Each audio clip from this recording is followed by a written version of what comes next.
Hola, buenas. Pues vamos adelante. Los que estáis en el culto, pues seguimos con más enseñanza de la palabra, ¿verdad?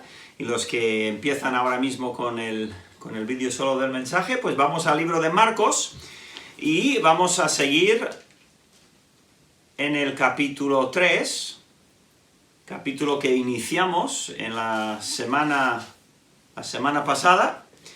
Y la semana pasada, concretamente en el capítulo 3, al principio vimos cómo el Señor sanó a un hombre que tenía una mano seca. Y fue precisamente en un día de reposo o un sábado, y los líderes religiosos que le llevan siguiendo y vigilando desde todo el capítulo 2, pues estaban viendo a ver si él sanaría a un hombre en un día de reposo, que, claro, ellos con su manera torcida de ver las cosas, sanar era el trabajo de un médico, por lo tanto, no se puede trabajar en el sábado, nada, no se puede sanar. Y el Señor, pues, un poco reveló la hipocresía y la ilógica, ¿no?, de ese pensamiento y de esas normas que ellos habían puesto al pueblo.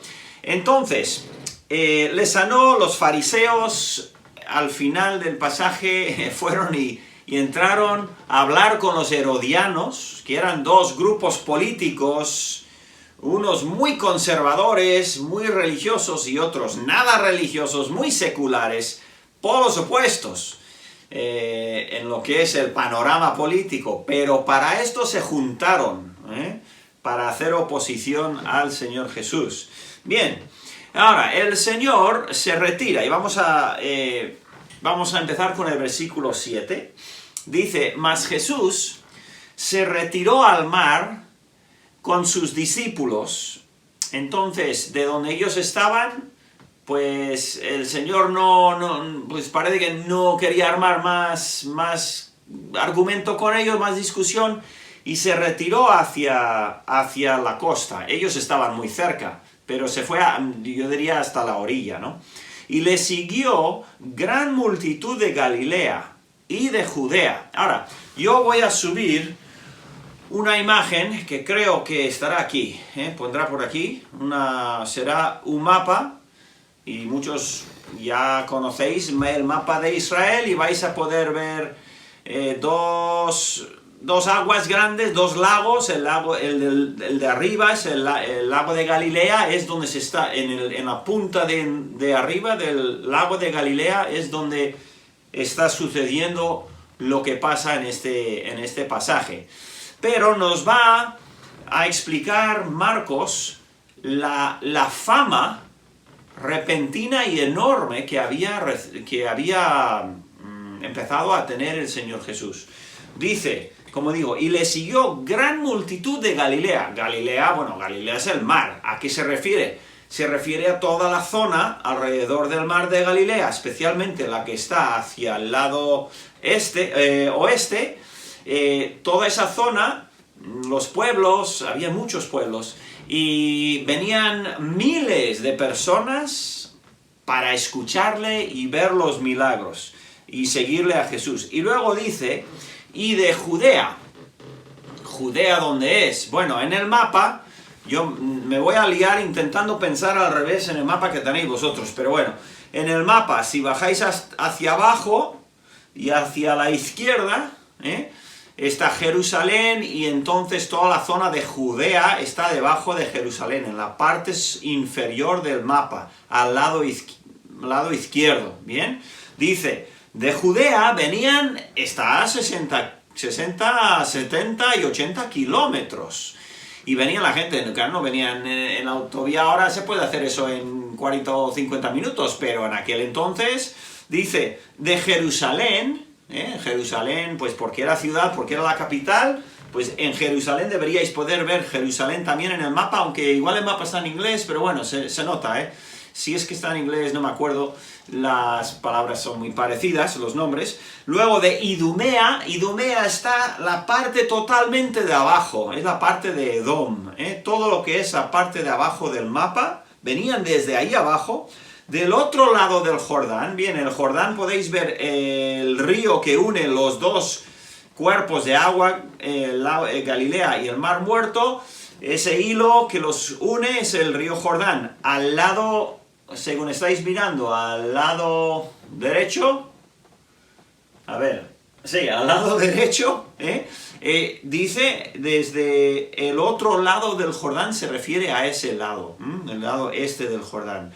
Y de los alrededores de Tiro y de Sidón, Fenecia, y eso, si miras el mapa ahora, ves el lago de Galilea, tira hacia el Mediterráneo arriba a la izquierda, y vas a poder ver seguramente Tiro y Sidón. Desde ahí también, o sea que ya ves que de todos lados venían, porque habían oído lo que estaba haciendo este señor profeta Jesús, ¿no? Y venía la gente desde muy, muy lejos. Decía, oyendo cuán grandes cosas hacía. Esto estoy en el versículo 8. Grandes multitudes vinieron a él.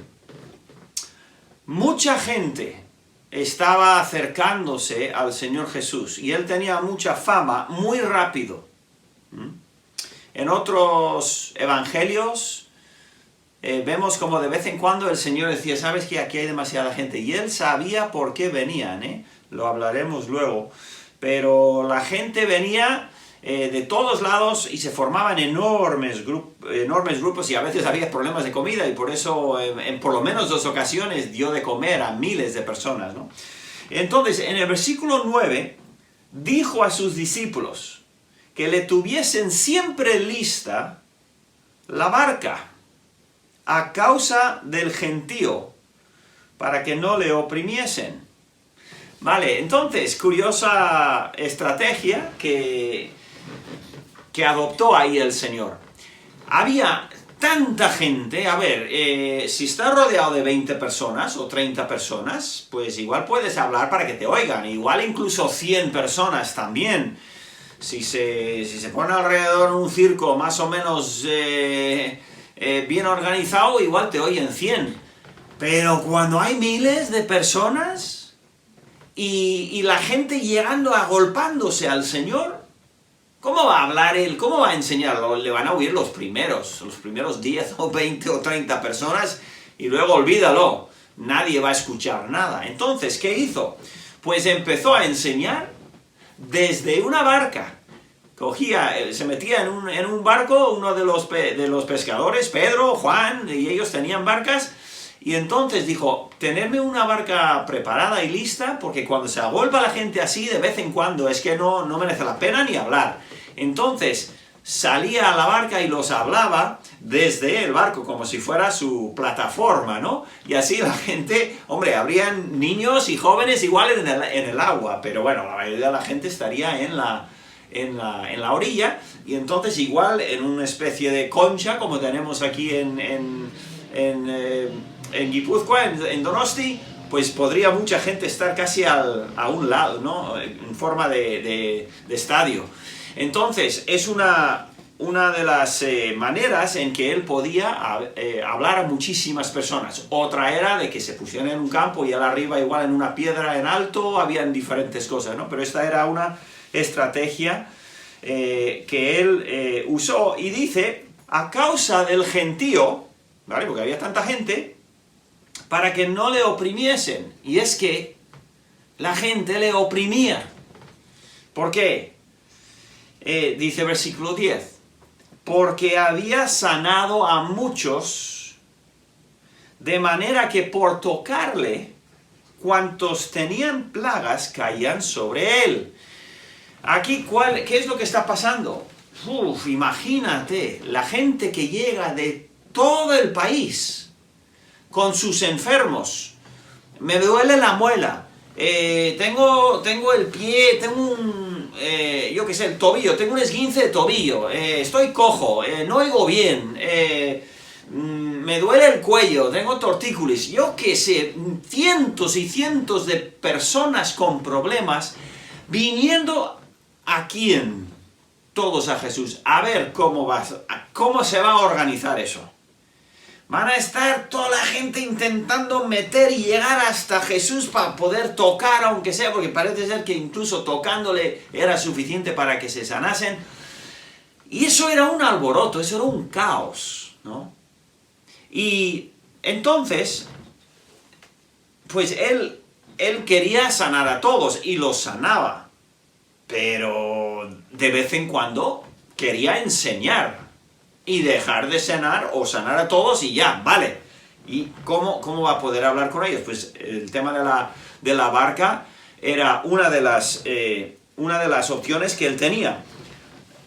Y vamos a hablar un poquito más de las personas dentro de un minuto. Aquí en el versículo 11, seguimos al 11 y dice, y los espíritus inmundos, ¿esto qué son? Bueno, ya los hemos visto, ¿no? El capítulo 2 también, son personas llenos o poseídos por un demonio. No solamente de antigüedad, hoy en día también hay muchos así, en diferentes sociedades, en diferentes países, hay tremenda cantidad o número de personas, por las religiones que haya, hay diferentes motivos, ¿no? Pero no es una cosa que es solamente de la antigüedad. Pero en aquel tiempo había muchos que tenían espíritus inmundos, que habitaban dentro de ellos, demonios. Y dice, al verle, los espíritus, al verle, se postraban delante de él y daban voces, diciendo, tú eres el Hijo de Dios. Dos cosas vemos ahí, se postraban. ¿Por qué se postraban? Porque le conocían muy bien. Primero, era su creador, y ellos lo sabían. Y era su juez. El Señor Jesús, Dios los había echado del cielo por su rebelión y ahora estaban dentro poseyendo, algunos de ellos poseyendo personas, y ellos decían, sabemos quién eres, tú eres el Hijo de Dios. Y como vimos antes, en el capítulo 2,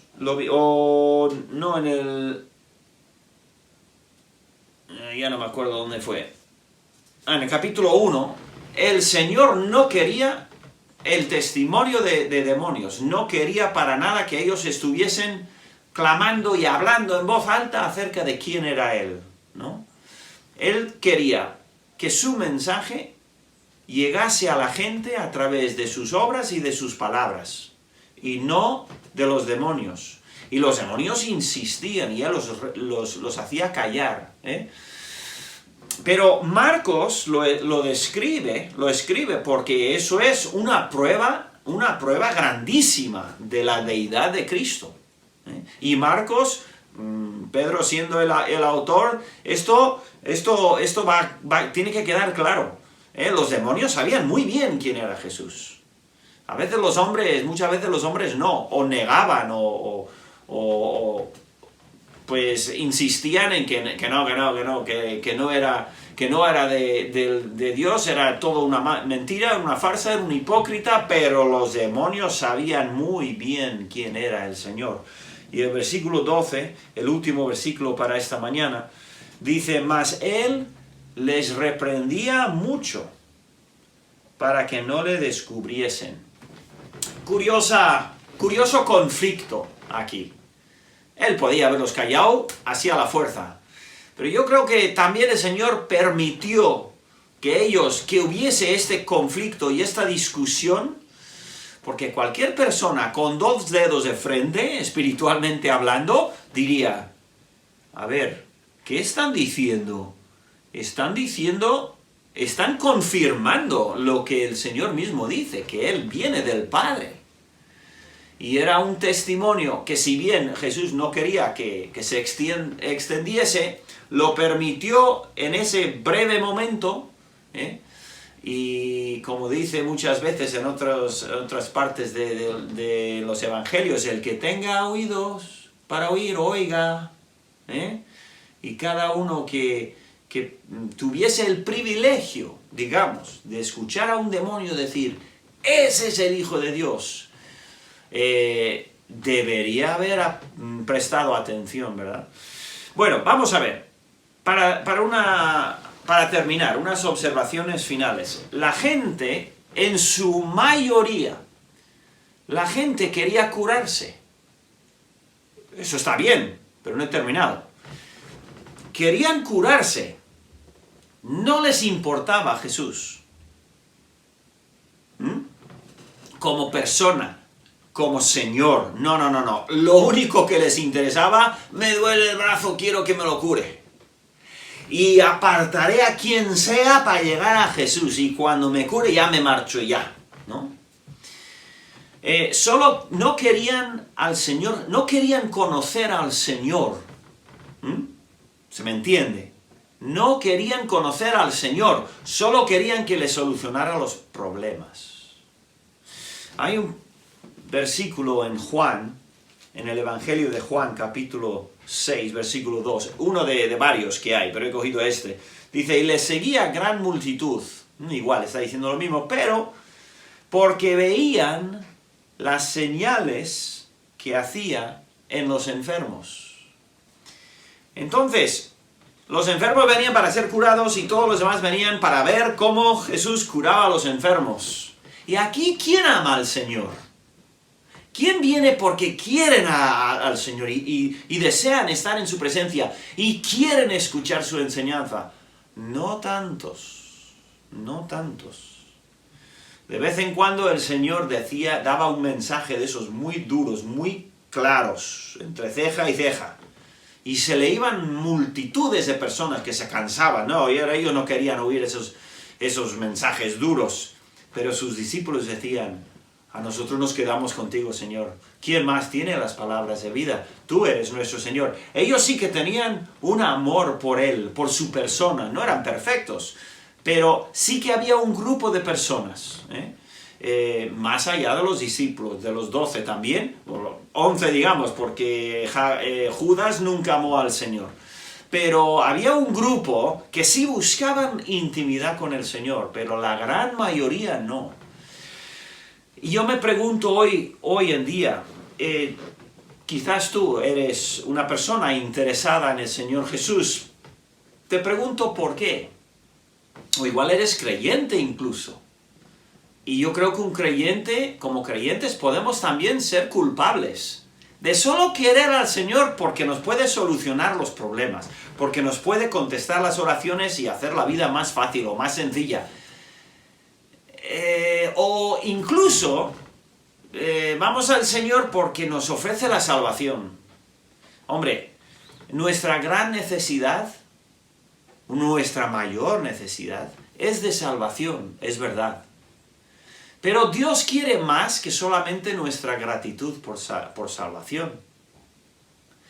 Él quiere que tú y yo le amemos a Él por quien es. Sí, por salvación primeramente, porque sin eso no podemos ni siquiera realmente amarle.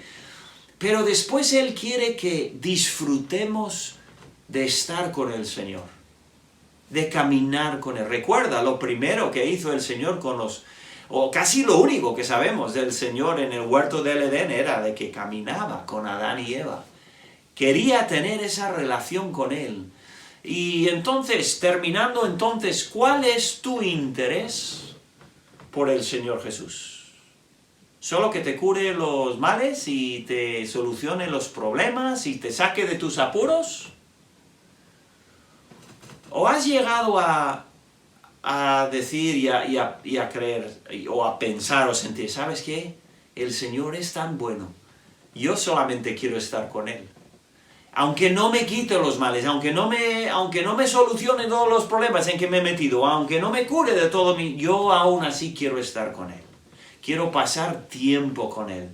Eso es lo que el Señor busca, esa relación con nosotros. Es más importante que solamente agradecerle por la salvación. Espero que nosotros aprendamos de estas grandes multitudes que hoy en día no ha cambiado la cosa, ¿eh? Mucha gente se acerca a Cristo por lo que pueden conseguir. Y igual siguen al Señor por 1 año, por 5 años, y luego, ¿dónde están? ¿Dónde están? Bueno, ya se han ido, pues. Se han vuelto al mundo, se han vuelto a su... ¿Por qué? Porque llegó un momento en que ya perdieron el interés, porque su interés nunca fue realmente por amor a Dios. El primer mandamiento, ¿qué es? Amarás al Señor tu Dios con todo tu corazón, con todo lo que eres. Ese debe ser nuestro deseo, nuestra meta, nuestro objetivo principal. Porque para eso vamos a estar en la eternidad con Dios, ¿eh? Para estar con Él. Y Él va a morar con nosotros. ¡Qué maravillosa esperanza! Bueno, pues con eso terminamos. Y creo, para los que estáis siguiendo cada semana estos mensajes, voy a tomar un descanso de 2 o 3 domingos porque voy a estar de viaje.